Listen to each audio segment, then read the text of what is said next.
এই প্রিমিস, তোর ব্যাংকে নাকি 500 কোটি টাকা আছে? সত্যি কইরা বল, এত টাকা তুই কই পাইলি? 500 কোটি টাকা? এত টাকা আমি কই পাবো?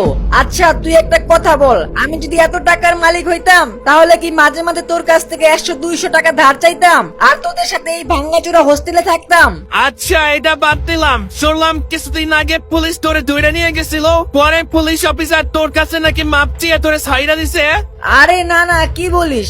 আমি তো পুলিশের কাছে মাপ চাইয়া ওইখান থেকে কোন রকমের সুইটা আসছি। কে আমার নামে এই মিথ্যা কথা ছড়াইতাছে? প্রিমিস তার আসল পরিচয় কোনোভাবেই প্রকাশ করতে চায় না। প্রিমিস এত বড়লোক হওয়া সত্ত্বেও সে গরিবের মতো থাকতে পছন্দ করে।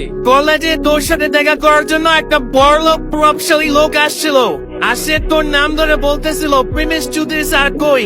এই প্রিমিস, তুই আসলে কে বলতো? আরে না না, কি বলস? এটা হইতেই পারে না। প্রিমিস কি তার পরিচয় তার বন্ধুদের মাঝে ফাঁস করে দিবে? সেটা জানতে চাইলে সাবস্ক্রাইব করে রাখেন।